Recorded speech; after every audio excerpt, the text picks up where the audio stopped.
Hello everyone, welcome back to English Uplift. My name is Dr. Zung Thong, and today it is such a cold day in England. I have a nice hot cup of tea here, and today I would like to discuss with you one of the problems that students taking IELTS tests may have. Their speaking and writing scores are often lower than the reading and the listening. Why is that? So today I'm going to explain some of the reasons why this problem has existed. Let's learn, everyone. Let's talk about task 1 first, everyone. Normally, task 1 is harder to score compared between task 1 and task 2. Why is that? Most candidates often jump straight in writing even before knowing exactly what the question is. This is a very common mistake actually, because many of you think, I'm not going to waste 3 minutes of my only 20 minutes long to spend planning ahead.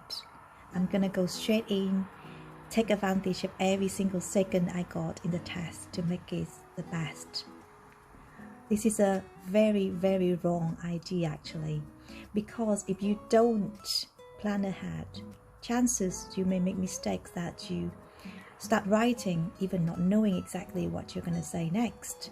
And in task 1, they focus on your ability to be able to understand the main points, to see the pattern there and highlight the key points for the readers. Imagine you are writing for someone who has never actually seen the diagram or the chart. How can they just based on your own writing to understand what is going on there? The main features, of course. You can talk about data but never overdo it. Okay? So most students miss the whole point about task 1, that it is the main features, the key points, and write about it as if your grandmother who has never seen it before can understand it based on your own essay. Let's talk about task 2 now. Task 2 is a little bit easier to score than task 1. However, the main thing in task 2 is you need to be able to understand the question very, very well. In order to do that, again, you need to spend at least 5 minutes at the beginning to understand the question, analyze the question, and decide exactly what you are going to say. Most of the students, as I said, make the same mistake, that jump straight in, start writing, even before understanding the question thoroughly or knowing exactly where their position is. Now, the position means what's your opinion? How do you feel about this question? If you feel strongly about something, how sure are you about it? Because the common mistake is you're writing along the way and then you just realize that actually you're not really supporting this point. And confusion is one of the worst mistakes that candidates often make. They confuse themselves and they confuse the readers by not knowing exactly what they are going to support. So in order to avoid such a confusion, planning ahead is the key, everyone. If you plan ahead well, you will save yourself from writing a full chunk sentences and not so sure if I have understood the question well, have I explained my point well? Because actually you don't even know what your point is very well. So once you're done with that, the next thing you can improve your writing score to 7 or above is thinking about the vocabulary and the structures in advanced level. So toss in some advanced vocabulary to impress the examiner, and also some advanced structure to show him or her how good you are at handling the language. Speaking, everyone. Speaking is the most nerve-breaking experience for all the IELTS candidates. Of course, because you are put right under the spot and you got to answer straight away as soon as you are asked, except for part 2, but still you got just a minute, which is really short anyway. So let's talk how we can improve this speaking test under the stress of performing in front of an examiner. We should make it work for both of you, actually. I mean the candidate and the examiner. What does it mean? It means your score can have a chance to be improved by making it easier for the examiner to mark you.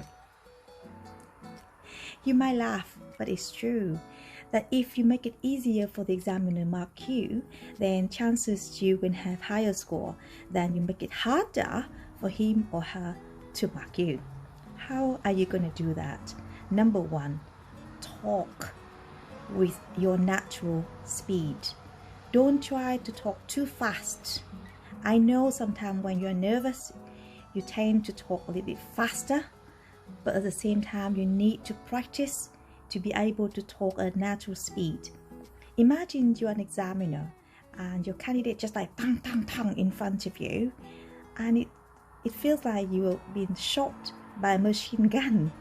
And it's not a nice experience for someone who has to try to listen in, understand what you're talking about, and at the same time assess you.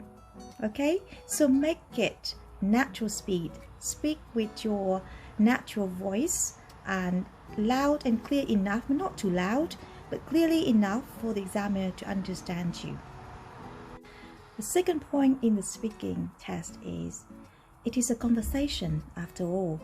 It is a test, but at the same time, treat it like a conversation. Make the examiner who is listening to you engaged in your conversation.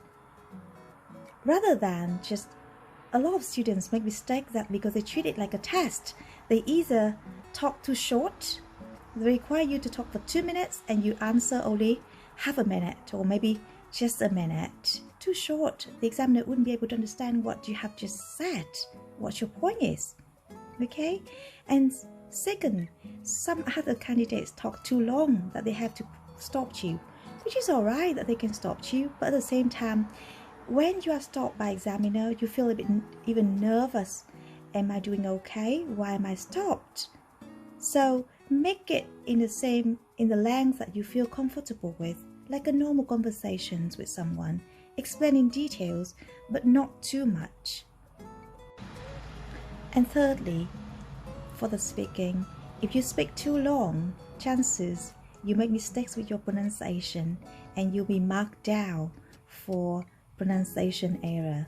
So just try to make sure that you speak clearly, correctly, accurately, and naturally to the examiner. The final point I would like to talk to you is handwriting in your writing test, I'm afraid so. Well, it is sad that nowadays someone can be marked down if their handwriting is too difficult to understand. If you have bad handwriting, I'm sorry, you might have to practice a little bit more so that the examiner can read and understand your essays. Don't make it too hard for him or her to guess what you have just written down there. Okay, everyone? So I hope you have found my advice useful. Thanks for watching.